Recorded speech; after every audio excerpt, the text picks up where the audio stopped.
Hello everyone, कैसे हैं आप सब। उम्मीद है आप सब बहुत बहुत बहुत अच्छे हैं। Welcome to the classroom. और आज है फाइनेंशियल मैनेजमेंट सीरीज़ का दूसरा दिन। हम चैप्टर कर रहे थे टाइम वैल्यू ऑफ मनी और ये है हमारा लेक्चर नंबर 2।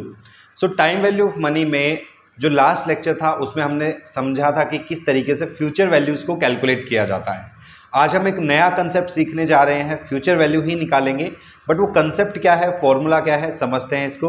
आइए मेरे साथ। अगेन मैं आपको कैलकुलेशन के साथ पूरा का पूरा क्वेश्चन सॉल्व करके दिखाऊंगा, ठीक है। आइए सर, देखिए आज हम एक नया कंसेप्ट समझने जा रहे हैं। मैं जरा कैमरे के सामने आ जाता हूँ।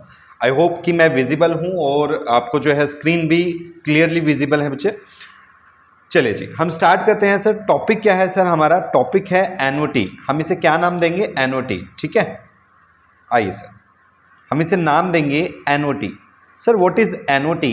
एनओटी का मतलब होता है बेटा जो एवरी ईयर हो रहा है आपका, ठीक है। एवरी ईयर, एनुअली, हर साल हो रहा है। जैसे नॉर्मली अभी तक हम क्या कर रहे थे, मैं आपको जस्ट समझाने के लिए बना रहा हूँ। एग्जाम्पल के तौर पे अभी के लिए मैं क्या करता था कि टाइम जीरो पे अगर कोई पैसा इन्वेस्ट करता था और मैं उस पैसे को विड्रॉ कर रहा था टाइम 5 पे, फॉर एग्जाम्पल 5 साल बाद, टाइम जीरो यानी आज, टुडे, आज के दिन मैं कोई पैसा इन्वेस्ट कर रहा था और मैं उसे विड्रॉ करता हूं 5 साल बाद। तो मैं आज में मान लीजिए मैंने 100 रुपए इन्वेस्ट किए, तो 5 साल बाद वो कितने हो जाएंगे, इसे हम क्या बोलते थे? फ्यूचर वैल्यू बोलते थे। 100 रुपए मेरे लिए क्या था? Present value. और वो 5 साल बाद कितना बन जाएगा वो मेरे लिए क्या होता था? Future value. Now what is NOT sir? NOT का मतलब होता है मैं 100 रुपए सिर्फ टाइम जीरो पे इन्वेस्ट नहीं कर रहा, मैं अगेन टाइम 1 पे फिर 100 रुपए लगा रहा हूं सर, टाइम 2 पे फिर मैं 100 रुपए इन्वेस्ट कर रहा हूं, टाइम 3 पे मैं फिर 100 रुपए इन्वेस्ट कर रहा हूं और टाइम 4 पे मैं फिर 100 रुपए इन्वेस्ट कर रहा हूं। इस तरीके से मैं हर बार जो है वो टाइम मतलब ईच ईयर जो है वो पैसा इन्वेस्ट करता रहता हूं, ठीक है। अब मुझे फ्यूचर वैल्यू फाइंड आउट करनी है सर। आपको बताना फ्यूचर वैल्यू कैसे आएगी, मैं बताऊं? चले सर, टाइम जीरो पे जो 100 रुपए लगाया बेटा हमने, वो मेरा उसके ऊपर मेरे को इंटरेस्ट कितना मिलेगा जरा ये समझते हैं सर। 1 साल, 2 साल, 3 साल, 4 साल, 5 साल। अच्छा, मतलब इसके ऊपर 5 ईयर का इंटरेस्ट है, बिल्कुल। अच्छा इसके अलावा जो ये सेकंड ईयर में मैंने 100 रुपया लगाया बेटा, यहां पे सेकंड 100 रुपया लगाया फर्स्ट ईयर के स्टार्टिंग में, इस पे मुझे ब्याज कितने टाइम का मिलेगा सर? 1, 2, 3 और 4 साल का ब्याज। अच्छा सर, यहां पर ये वाला जो लगा है इस पे 1, 2 और 3 साल का ब्याज।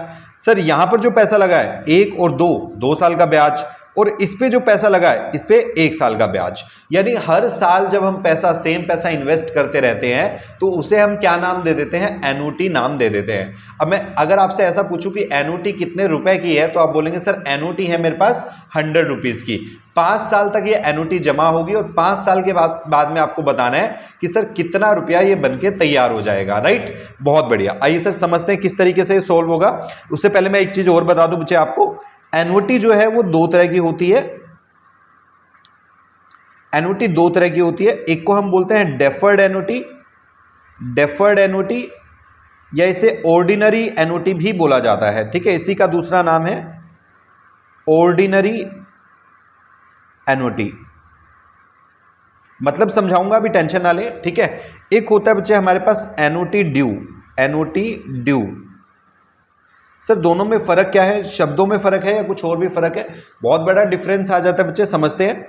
देखिए जैसे मेरे एग्जांपल में मैंने जो 100 रुपए इन्वेस्ट किया था वो टाइम जीरो पे आज से ही इन्वेस्ट करना शुरू कर दिया था और मैंने 5 साल तक पैसा इन्वेस्ट किया। मतलब टाइम 1 मतलब फर्स्ट ईयर की स्टार्टिंग में, सेकेंड इन्वेस्टमेंट कब की? सेकेंड ईयर की स्टार्टिंग में यानी फर्स्ट ईयर के एंड में। फिर थर्ड इन्वेस्टमेंट कब की? मैं बोल दूं थर्ड इन्वेस्टमेंट मैंने या तो थर्ड ईयर के बिगिनिंग में या सेकेंड ईयर के एंड में की होगी। देन उसके बाद मैंने नेक्स्ट इंस्टॉलमेंट कब जमा करवाई? मैंने कहा सर थर्ड ईयर के एंड में जमा करवाई होगी या फोर्थ ईयर के बिगिनिंग में। एंड अगेन फोर्थ जो मेरी फिफ्थ इंस्टॉलमेंट थी, सॉरी जो लास्ट इंस्टॉलमेंट थी, वो फोर्थ ईयर के एंड में या फिफ्थ ईयर के बिगिनिंग में जमा करवाई होगी। मैं कुछ ऐसा और थोड़ा सा डिटेल में लेके जाता हूं इसको, ताकि कोई डाउट ना रहे। देखिए बेटा मैं कोई डाउट नहीं छोड़ना चाहता, मैं चाहता हूं सर आप जो है इस चीज को ढंग से समझ के कीजिए, ठीक है। मैं इसको हटा देता हूं एक बार, सारा जो भी होच पोच हमने किया था। लीजिए सर, आइए एग्जाम्पल के तौर पे मैं 3 साल के लिए एग्जाम्पल लेता हूं, ठीक है। सो आप इजीली समझ पाएंगे, ठीक है। मान लीजिए आज है 1 जनवरी 2020, ठीक है। मैं ईयर जनवरी टू दिसंबर ले रहा हूं बच्चे जस्ट समझने के लिए, ठीक है। उस पे जाने दें आपकी वो अप्रैल टू मार्च होता है या कैसे, वो सब कुछ छोड़ दें एक बार, ठीक है।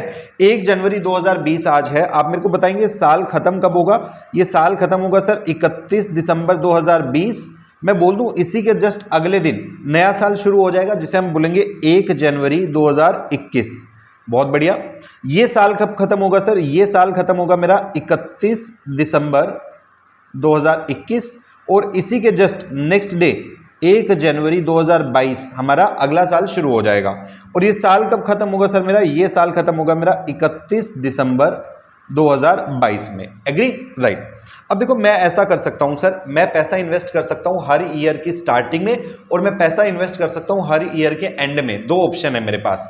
सपोज करो कि मैं हर साल की स्टार्टिंग में पैसा इन्वेस्ट करने जा रहा हूं, ठीक है।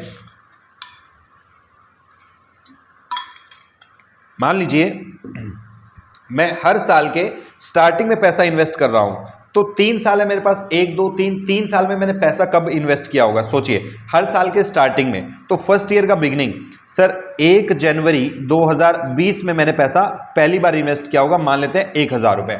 ये मैंने पहली बार पैसा इन्वेस्ट किया, राइट। दूसरी बार मैंने पैसा कब इन्वेस्ट किया होगा सर, 1 जनवरी 2021 में, ये दूसरी बार मैंने पैसा इन्वेस्ट किया। तीसरी बार पैसा कब इन्वेस्ट किया, 1 जनवरी 2022 में 1000 रुपए मैंने इन्वेस्ट किया।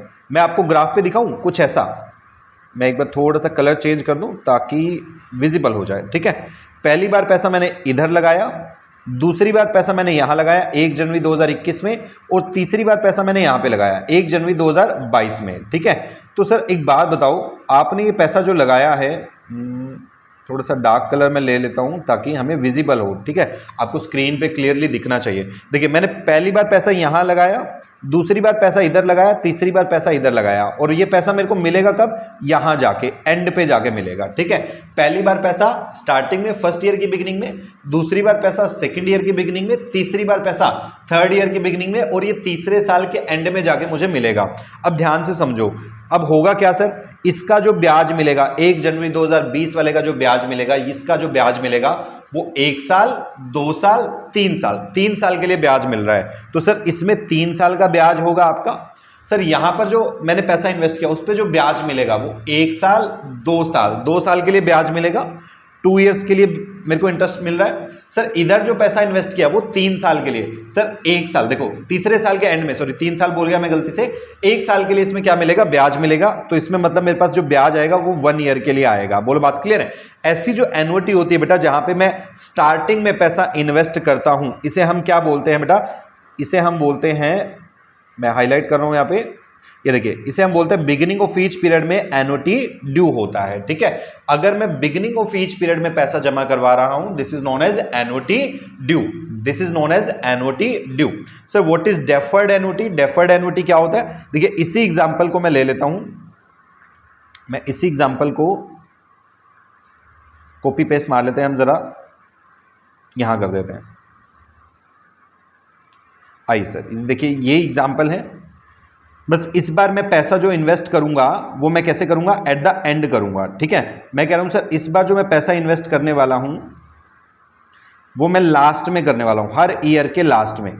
तो मेरा पहला साल ये देखो ये था 1 जनवरी 2020, ठीक है, ये रहा 1 जनवरी 2020। मैं पैसा इन्वेस्ट करूंगा at the end of each year, हर साल के आखिर में जाके। तो इसका साल खत्म होगा 31 दिसंबर 2020 में।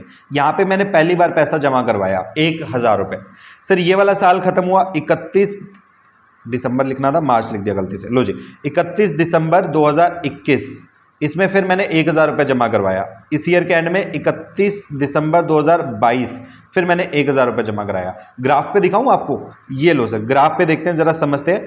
पहली बार मैंने पैसा कब जमा करवाया, पहली बार पैसा कब जमा करवाया, ये लो जी पहली बार पैसा कब जमा करवाया, 31 दिसंबर 2020, यानी यहां पर इधर 31 दिसंबर 2020 ये मैंने पहली बार पैसा जमा करवाया। उसके बाद 31 दिसंबर 22, ठीक, सॉरी 21, 31 दिसंबर 2021 दूसरी बार पैसा यहाँ जमा कराया।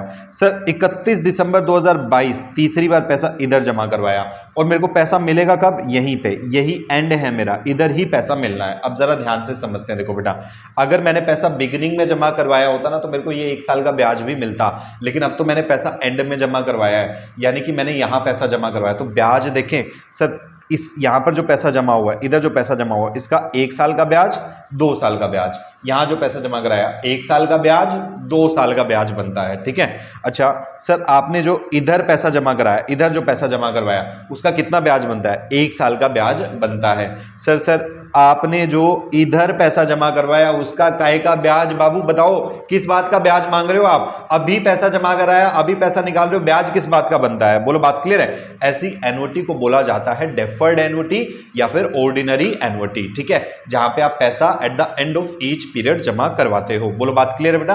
तो अपने को हमें समझ आता है सर, एन्युटी ड्यू के अंदर एक पीरियड एक्स्ट्रा ब्याज मिल रहा है, जबकि एन्युटी जो डेफर वाली है उसके अंदर एक पीरियड कम का ही ब्याज मिलता है। रीजन क्या है? यहां पर पैसा आखिर में जमा होता है और एन्युटी ड्यू में पैसा स्टार्टिंग में जमा होता है। बहुत बढ़िया। आइए सर फॉर्मूला समझते हैं जरा।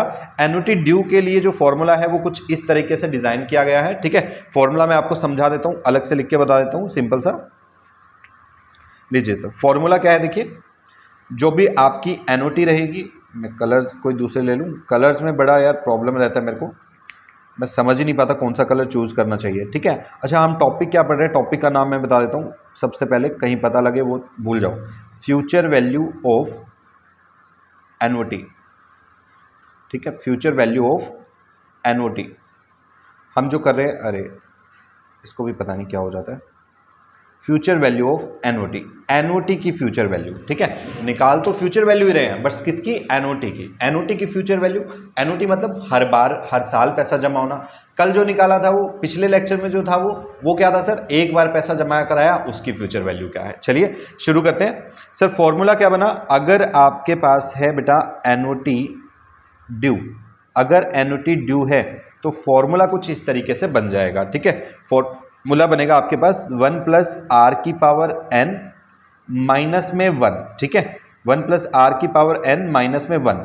ये -1 जो है वो n में से नहीं है बेटा, पूरी इक्वेशन में से -1 करना है, डिवाइड बाय करना है बेटा आपको r, ठीक है, डिवाइड बाय आपको क्या करना है? r करना है सर, ठीक है। ये जो फॉर्मूला मैंने आपको बताया, रुकिए जरा मैं इसको हाईलाइट करता हूं, ये देखिए, ये वाला जो फॉर्मूला मैंने आपको बताया ये हमें वैल्यू प्रोवाइड करता है, ये हमें वैल्यू प्रोवाइड करता है compound value of annuity factor की, इसे बोला जाता है CVAF, ठीक है। क्या नाम दे दिया? Compound value of annuity factor. अभी टेंशन मत लेना बेटा, मैं आपको क्वेश्चन करके दिखाऊंगा, ठीक है, और बिल्कुल कल की तरह नॉर्मल कैलकुलेटर पे आपको सॉल्व करके दिखाऊंगा। ये क्लियर है? Okay, this is compound value of annuity factor. अच्छा सर, इसका मतलब इधर भी कोई डिजिट आ जाएगी हमारे पास, कोई भी डिजिट आई, अगर मैं उस डिजिट को मल्टीप्लाई कर देता हूं विद माई एन्युटी अमाउंट, जो भी हर साल मैं पैसा जमा करवा रहा हूं उससे, तो मेरे पास क्या आ जाएगा सर? फ्यूचर वैल्यू आ जाएगा। बोलो, बात क्लियर है? आइए सर एक एग्जाम्पल लेते हैं, क्वेश्चन की तरफ बढ़ने से पहले एक एग्जाम्पल सॉल्व करेंगे। आइए आइए फटाफट आइए सर, सभी प्यारे प्यारे बच्चे, ठीक है। सबसे समझदार कौन सर? सबसे समझदार कौन है? हम कॉमर्स वाले हैं, ठीक है। लीजिए सर, आइए फटाफट से, मान लीजिए मैं एक एग्जांपल लेके चल रहा हूं, मैं ₹100 डेफर एन्युटी के तौर पे जमा करवाता हूं, डेफर एन्युटी के तौर पे मैं जमा करवाता हूं, ठीक है, फॉर 3 ईयर्स। इंटरेस्ट रेट मैं मान लेता हूं बच्चे 10% पर एनम। तो आपको मुझे बताना है फ्यूचर वैल्यू क्या होगी, ठीक है। जरा इसको नॉर्मल कैलकुलेशन करके देखते हैं एक बार। भूल जाओ, कोई फॉर्मूला भी पढ़ा है सर हमने, ठीक है। तुम्हें कोई फॉर्मूला याद आ रहा है क्या? नहीं नहीं सर, हमें कोई फॉर्मूला याद नहीं आ रहा। देखिए, ये हमने टाइमलाइन बनाई, ये मेरा फर्स्ट ईयर का एंड, ये मेरा सेकेंड ईयर का एंड, ये मेरा थर्ड ईयर का एंड, ये फर्स्ट ईयर, ये सेकेंड ईयर और ये थर्ड ईयर। मैंने पैसा जमा करवाया है डेफर एन्युटी पे, यानी साल के आखिर में। तो पहली बार 100 रुपये यहाँ जमा हुए होंगे, दूसरी बार फिर 100 रुपये इधर जमा हुए होंगे और तीसरी बार फिर 100 रुपये यहाँ जमा हुए होंगे। ठीक है, 10% के हिसाब से मुझे बताना है 3 साल बाद मुझे क्या मिलेगा। समझिए बेटा, यहाँ से ये वाले जो 100 रुपये, इसके ऊपर मुझे ब्याज मिलेगा 1 साल का और 2 साल का। ठीक है, तो मैं 100 रुपये पे ब्याज जोड़ लेता हूँ सर, प्लस 10% और फिर जो आए प्लस 10%। याद रखना कंपाउंड करना है हमें, तो मैं ऐसा करूंगा सर, मैंने कैलकुलेटर पे टाइप किया 100 प्लस 10%, ये मेरे पास आया 110। ये देखिए मेरे पास कितना है 110। अब इस 110 के अंदर ही मैं 10% और ऐड करूंगा, कंपाउंड करना है ना, प्लस 10%। इसकी वैल्यू आ रही है सर मेरे पास 121 रुपये। क्लियर है सर? ये जो सेकंड वाला 100 रुपये आपने जमा करवाया था, ये वाला, इसके ऊपर मुझे ब्याज मिलेगा सर 1 साल के लिए। ठीक है, तो चलिए सर, ये इसका मतलब है 100 प्लस में 10%। ठीक है, तो मैं करता हूँ सर 100 प्लस में 10%, सर ये आ गया 110। और सर ये जो तीसरे वाला आपने 100 रुपया जमा करवाया बेटा, इसके ऊपर तो कोई ब्याज ही नहीं मिलेगा, ये तो अभी अभी आपने जमा करवाया 100 रुपये। तो जरा इन तीनों अमाउंट को जोड़ के देखते हैं, 121 प्लस 110 प्लस 100, ये आ रहा है बेटा मेरे पास 331। टोटल इतना रुपया जो है वो मेरे पास हो जाएगा विद इंटरेस्ट। इसी चीज को अगर मैं फॉर्मूला से कैलकुलेट करना चाहूं तो मेरा फॉर्मूला क्या था, 1 प्लस आर की पावर क्या करना है एन, माइनस में 1 डिवाइड बाय आर। और अगर मैं इसको मल्टीप्लाई कर दूं मेरी एनओटी के अमाउंट से, जो भी मेरी एनओटी के अमाउंट है उससे अगर मैं मल्टीप्लाई कर दूं तो मेरा आंसर आ जाना चाहिए। ठीक है, लीजिए सर, 1 प्लस आर कितना था बेटा मेरे पास 10%, तो मैं इसको 0.1 लिख सकता हूं। और एन कितना था सर मेरे पास 3, माइनस में करना है 1 और डिवाइड बाय आर, आर को मैं अगेन 0.1 लिख देता हूं। ठीक है, चलिए सर, मल्टीप्लाई करूंगा अगर इसको 100 से तो मेरे पास आंसर आ जाना चाहिए। तो मैं कैलकुलेटर पे टाइप करता हूं बेटा, अगेन पहले इसको सॉल्व करते हैं। देखिए पहले इसको सॉल्व करते हैं, बहुत इजीली सॉल्व हो जाएगा ये तो आपने पिछले लेक्चर में सीखा था कि कैसे सॉल्व करते हैं। ठीक है, टाइप कीजिए कैलकुलेटर पे 1.1 मल्टीप्लाई इक्वल टू, ये आ गई पावर ऑफ 2, एक और बार अगर इक्वल प्रेस करेंगे तो ये आ जाएगा पावर ऑफ 3। तो मेरे पास पावर ऑफ 3 आ रहा है बेटा 1.331। ठीक है, माइनस में करना है 1 और डिवाइड बाय करना है 0.1। तो माइनस में मैंने कर दिया 1 और ये मेरे पास बच गया 0.331। अब मैं डिवाइड करूंगा 0.1 से, तो डिवाइड बाय 0.1 मेरे पास ये आ गया 3.31। मेरे पास फाइनल आंसर कैलकुलेटर पे इतना आ रहा है बच्चे। मेरे को बताओ यहां तक कैलकुलेशन में किसी को कोई दिक्कत है तो मैं फिर से सर 1.1 मैंने टाइप किया, मल्टीप्लाई इक्वल टू, इसको सॉल्व करने के लिए, ठीक है, ये वाला सॉल्व करना है। मैंने एक और बार प्रेस किया तो मेरे पास ये सॉल्व होके आ गया, जो कि कितना है 1.331। मैंने इसमें से कर दिया सर -1, तो मेरे पास बच गया 0.331। डिवाइड करना था r से, r कितना है 10%, 10% को लिखा हुआ है 0.1। अगर मैं इसे डिवाइड करूं 0.1 से तो मेरे पास आंसर आ रहा है सर 3.31। ये क्या आ गया सर मेरे पास, ये आ गया compounded value of NOT factor. ठीक है, CVAF। अच्छा, इसको अगर मैं मल्टीप्लाई कर दूं 100 से तो मेरा आंसर आ जाना चाहिए। लो सर करो, 100 से मल्टीप्लाई करो सर, ये आ गया 331। क्या हमने यही आंसर निकाला था 331? बहुत बढ़िया सर, बहुत बढ़िया, क्या फॉर्मूला है, पूरी की पूरी कैलकुलेशन आपको एक ही बार में करके फेंक के देगा। क्लियर है? आइए सर अब क्वेश्चन पे आते हैं, क्वेश्चन जरा सॉल्व करते हैं। आइए जी, यहीं पे है क्वेश्चन हमारे पास, लीजिए। ठीक है, ये थोड़ा सा इस पे ध्यान मत देना, ठीक है, ये मेरे से ही कुछ गलतियां हो गई थी बट कोई बात नहीं। ठीक है, मैं किताबों को काला पीला करता रहता हूँ। चलिए, अब 5 ईयर एनुटी ऑफ 6000, ठीक है, अब 5 ईयर एनुटी ऑफ ₹6000, 5 साल की एनुटी है और 6000 रुपये पर ईयर जो है वो आप जमा करने वाले हैं। रेट है आपके पास 8%, कंपाउंड होगा yearly. Find out the total amount available to the depositor at the end. आपको बताना है सर कितना अमाउंट जो है वो डिपॉजिट जमा होगा। क्लियर? लीजिए मैं एक बार इसको क्लियर कर दूं थोड़ा सा, तो हमारे पास स्पेस रह जाएगा। ऐसा यहाँ पे सॉल्व करते हैं हम क्वेश्चन को।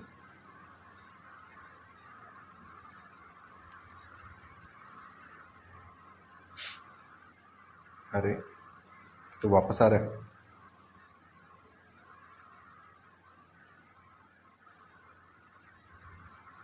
लीजिए आइए फटाफट से सॉल्व करते हैं इसको।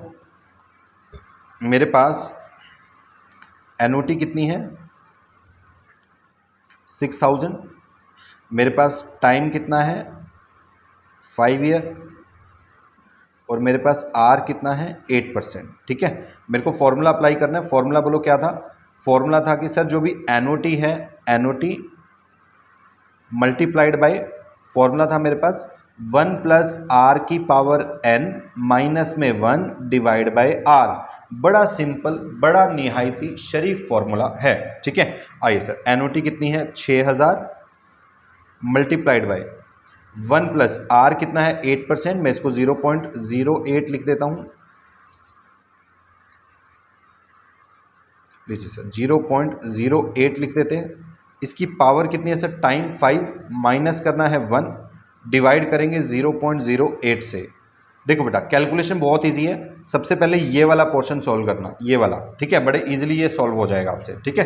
तो 1.08 मल्टीप्लाइड इक्वल करते ही पावर आ गई 2, फिर पावर 3 4 5, पावर 5 ये मेरे पास आ रहा है 6000 मल्टीप्लाइड बाय 1.469 माइनस में 1 और डिवाइड बाय 0.08। अब इसको सॉल्व कर लेना बेटा, -1 डिवाइड बाय 0.08, ये मेरे पास आ गया सर 5 जो फैक्टर है उसकी बात कर रहा हूँ मैं,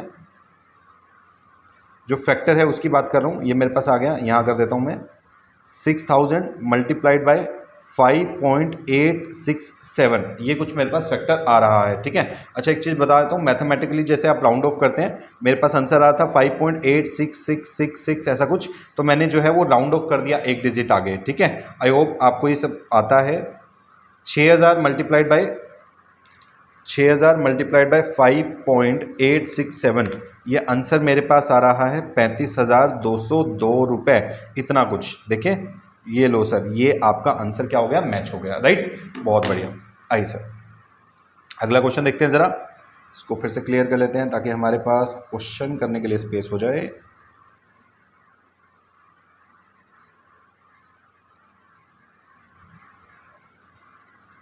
आइए जी,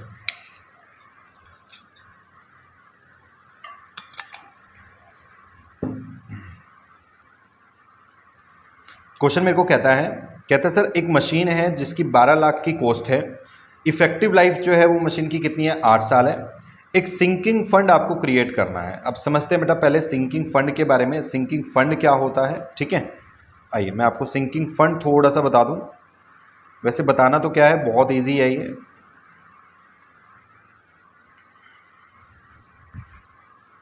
आइए जी, मैं आपको समझा रहा हूं सर सिंकिंग फंड क्या होता है। सिंकिंग फंड, हालांकि आपने कॉर्पोरेट अकाउंटिंग में आई थिंक पढ़ा होगा, रिडम्पशन ऑफ डिबेंचर के चैप्टर में आप जो है वो सिंकिंग फंड क्रिएट करते थे, कुछ कुछ वैसा ही, ठीक है। क्या होता है बच्चे, मान लीजिए मेरी जो एसेट है उसकी आज के टाइम पे जो कॉस्ट दे रखी है, मेरी जो एसेट है उसकी आज के टाइम पे जो कॉस्ट है वो कितनी है, 12 लाख रुपए है, ठीक है। मान लीजिए उसकी लाइफ है 8 साल, 8 ईयर्स।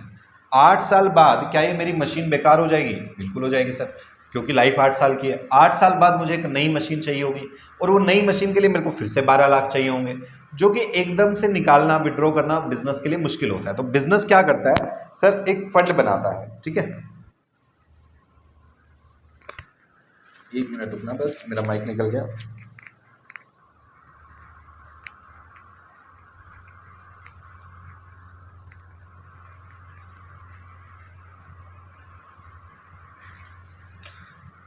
चलिए सर शुरू करते हैं, माफी चाहूंगा माइक निकल गया था। अच्छा, बिजनेस क्या करता है सर, एक फंड बनाता है, एक ऐसा फंड बना दिया। इस फंड में क्या करेगा, वो कहता है सर कुछ ऐसा करते हैं, 8 साल बाद मेरे को 12 लाख रुपए चाहिए, तो एकदम से 12 लाख रुपए क्यों निकाल लें, कुछ कुछ पैसा इस फंड में जमा करते रहते हैं और ये फंड बाहर इन्वेस्ट करते रहते हैं, ठीक है। इन्वेस्ट करेंगे तो इस पे क्या मिलेगा, ब्याज मिलेगा। इस पे क्या मिलेगा, ब्याज मिलेगा। वो ब्याज और हमारा पैसा इकट्ठा होते होते 8 साल बाद कितना जमा हो जाएगा, 12 लाख रुपया जमा हो जाएगा सर, ठीक है। इसी फंड को क्या बोलते हैं बेटा, इसी फंड को हम सिंकिंग फंड बोलते हैं, ठीक है। आइए सर कैलकुलेशन करते हैं उस क्वेश्चन की फिर से। जी, हमारे पास क्वेश्चन ये था कि सर मेरे मशीन जो थी वो 12 लाख की थी, 8 साल बाद मेरे को पैसा चाहिए होगा, इसकी effective life when it scrap value is estimated 40,000। अच्छा एक बात और समझो, स्क्रैप वैल्यू दी हुई है। स्क्रैप वैल्यू क्या होती है बेटा, मशीन को अगर मैं कबाड़ में बेच दूं तो उससे 40,000 रुपये मिल जाएंगे। 8 साल बाद 12 लाख की मशीन को तुम कबाड़ में बेच दोगे, 40 तो वहाँ से जुगाड़ हो जाएगा, 40,000 रुपये तो वहाँ से आ गया सर, और कितना चाहिए, 11,60,000। यानी मेरे को जो है वो इतना रुपया जमा करना है, मेरे को जो है इतना रुपया जमा करना है कि मेरा 11,60,000 का जुगाड़ हो जाए। बहुत बढ़िया। आसान सा पॉइंट है सर, करते हैं शुरू। लीजिए सर, मेरा फॉर्मूला था future value is equal to not multiplied by 1 plus R की power n minus 1 divide by, ठीक है, आर, ये आ जाएगा। फ्यूचर वैल्यू मुझे पता है सर, इस बार मुझे कितना रुपया चाहिए फ्यूचर में, 11,60,000। एनओटी मुझे नहीं पता सर, यही तो मुझे निकालना है कि कितनी एनओटी होगी। इसको मैं सॉल्व कर लूँगा। 1 प्लस आर, आर मुझे दिया हुआ था सर, आर दे रखा है मेरे को 6%, ये देखो जी 6%, ठीक है। आइए सर, आर मेरे को 6% दिया हुआ है, तो 0.06 टाइम दिया हुआ है मुझे, टाइम कितना था मेरे पास 8 साल, माइनस में 1 और डिवाइड बाय 0.06, ये लो सर, ठीक है। ज़रा करते हैं कैलकुलेशन। एनओटी तो नहीं पता, लेकिन इसकी कैलकुलेशन की जा सकती है, ठीक है। मैं करता हूँ सर, 1.06 मल्टीप्लाई इक्वल टू, ये पावर 2 आ गई मेरे पास, 3 4 5 6 7 8, मेरे पास पावर आ रही है सर 1.593, ठीक है। इसको मैं 4 कर देता हूँ, क्योंकि लास्ट में 8 था तो 8 की डिजिट मैंने एक बढ़ा के ले ली, माइनस में 1 डिवाइड बाय 0.06, ठीक है। तो मैं कहता हूँ 1.594 माइनस 1 डिवाइड बाय 0.06, और ये मेरे पास आ रहा है 9.9 समथिंग, ठीक है। ये मेरे पास आ रहा है 9.9 समथिंग, ठीक है। ये देखिए यहाँ पर 9.897 लिया हुआ है। अगर आप पूरी डिजिट से कैलकुलेशन करेंगे तो आपका सेम आंसर आ जाएगा। मेरे पास आया 9.9 समथिंग, ठीक है। मैं ऐसा बोलूँ सर, एनओटी या इसको मैं सीधा ही लिख देता हूँ, 11,60,000 इज इक्वल टू एनओटी, और ये फैक्टर सॉल्व करने के बाद मेरे पास आया मल्टीप्लाइड बाय 9.9, ठीक है। अब अगर मैं 9.9 को इधर ले जाऊं, डिवाइड कर दूं, तो एनओटी आ गया सर आपके पास 11,60,000 डिवाइड बाय 9.9, ये आ रहा है सर मेरे पास 11,7171.7, ठीक है। इतना मेरे पास कुछ आ रहा है। अच्छा, आपका आंसर जो है वो थोड़ा सा डिफर इसलिए कर रहा है बच्चे, क्योंकि मैंने इसको राउंड ऑफ कर दिया है, ठीक है। अगर मैं इसको राउंड ऑफ नहीं करूँगा तो ये आंसर सेम आएगा। मैं आपको करके दिखाता हूँ, सर, देखिए मैं आपको कैलकुलेटर पे करके दिखाता हूँ। मेरे पास बेस था, आइए मैं आपको कैलकुलेटर पे करके दिखा रहा हूँ। मेरे पास बेस था कितना, 1.06 मल्टीप्लाइड बाय इक्वल टू, ठीक है। ये पावर 2 आ गई, 3 4 5 6 7 8, मेरे पास पावर 8 इतनी आ रही है, ठीक है। इसमें से मैं करता हूँ बेटा -1 और इसको डिवाइड करता हूँ बेटा कितने से, 6% से, 6%। तो मेरे पास देखो आंसर क्या आ रहा है, 9.897 समथिंग इतना आ रहा है। इसको 3 डिजिट पे अगर हम ले लें, ठीक है, इसको अगर मैं 3 डिजिट पे ले लूँ, इसको मैं सॉल्व करके 3 डिजिट पे ले लेता हूँ। मैंने आपको फैक्टर दिखाया, मेरे पास फैक्टर आया 9.897, ठीक है, multiplied by N O T is equal to future value कितना है, 11,60,000, ठीक है। अभी अगर मैं डिवाइड करूंगा तो मेरा आंसर एग्जैक्ट मैच हो जाएगा, ठीक है। 11,60,000 डिवाइड बाय, मैं जस्ट क्या कर रहा हूँ, एनओटी निकालने के लिए 11,60,000 को डिवाइड कर रहा हूँ किससे, 9.897 से, ठीक है, डिवाइड बाय 9.897, तो मेरा आंसर आ गया 1,17,207 रुपये, ठीक है। वही आंसर है सर जो आपकी बुक में है, ये देखिए, क्लियर है। तो अगर आप राउंड ऑफ करते हैं तो थोड़ा बहुत डिफरेंस आएगा, राउंड ऑफ नहीं करेंगे तो एग्जैक्ट आंसर आपका मैच हो जाएगा। बोलो, कोई डाउट है आपका? No sir. चलिए सर, 9th क्वेश्चन देखते हैं। कहते हैं a company has debenture of 60 lakh, oh debenture वाली बात कर दी इसने, 60 लाख रुपए के डिबेंचर है, 7 साल के लिए है। कहते हैं sir how much should the company invest in sinking fund, आज कितना पैसा इन्वेस्ट करे अगर 12% पर एनम के हिसाब से इसे पैसा पे करना, मतलब अर्न करना है तो। आइए sir, same to same question है। मेरे पास फ्यूचर वैल्यू कितना है, sir 60 lakh is equal to N O T के अमाउंट मुझे नहीं पता, ठीक है, और 1 प्लस आर की पावर, ठीक है, मैं डायरेक्ट डेटा ही लिख लेता हूँ, इजी रहेगा सर। 1 प्लस आर कितना है मेरे पास, 12%, तो 0.12, 7 साल के लिए है, माइनस में 1 डिवाइड बाय 0.12। आइए सर, ठीक है। अब मेरे से ये मत पूछना बेटा प्लीज़, ठीक है, हाथ जोड़ के विनती है, ये मत पूछना सर ये कैसे लिखा, ठीक है। अगर आपको अभी भी ये डाउट है तो प्लीज़ वीडियो को शुरू से देखना शुरू करें, आपको समझ आएगा कि ये फॉर्मूला कैसे बन रहा है, ठीक है। आइए sir, 60 lakh is equal to N O T इसको सॉल्व करते हैं फैक्टर को। Sir 1.12 multiply by equal to 2 3 4 5 6 7, ठीक है। अगर कैलकुलेशन में मेरे से कहीं कोई गड़बड़ हो जाए तो मेरे को प्लीज़ बता देना, ठीक है। 2.211 माइनस में 1 और डिवाइड बाय 0.12, ठीक है। इसको भी मैं सॉल्व कर लेता हूँ। मेरे पास आया, सॉरी मैं दोबारा से करता हूँ इसको। सारा डेटा जो है वो मेरा चला गया। 1 2 3 1.12 2 3 4 5 6 7 माइनस 1 डिवाइड बाय 12%। ये आ रहा है सर आपके पास something annuity multiplied by 10.089 is equal to 60 lakh. आई सर एनुटी की वैल्यू निकाल दें। 60 लाख डिवाइड बाय 10.089, ठीक है सर। 60 लाख डिवाइड बाय 10.089, ये बच्चे मेरे पास आ गया 594707, ठीक है। इतना मेरे पास कुछ आंसर आ रहा है। बहुत बढ़िया, शानदार, क्या बात है सर। आई होप आप सब बच्चे साथ साथ कैलकुलेशन कर रहे हैं और आपका आंसर मेरे से पहले सॉल्व हो जाना चाहिए।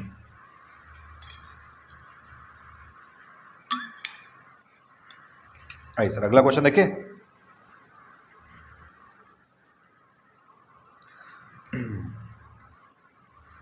ओके, ये वाला क्वेश्चन मैं चैप्टर के लास्ट में कराऊंगा। This is something 3 star question. मुझे इसमें एक टेक्निक करवानी पड़ेगी जिसे मैं इंटरपोलेशन मेथड बोलूंगा, ठीक है। देखो वैसे आप टेबल का भी इस्तेमाल कर सकते हो, नो डाउट, ठीक है। टेबल आपको ले जानी अलाउड भी है, बट मैं जो बता चुका हूँ आपको कि मैं कैलकुलेटर पे सॉल्व करना भी समझाऊंगा।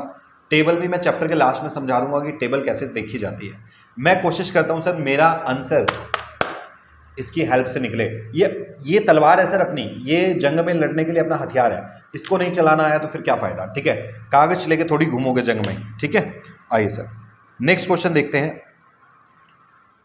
कहते हैं मिस्टर एक्स डिपॉजिट्स 20,000। यहां देखो सर क्या खास बात है, ओहो खास बात देखो क्या लिखा है, बिगिनिंग। क्या लिखा है, बिगिनिंग। खास बात समझ आ रही है बच्चे?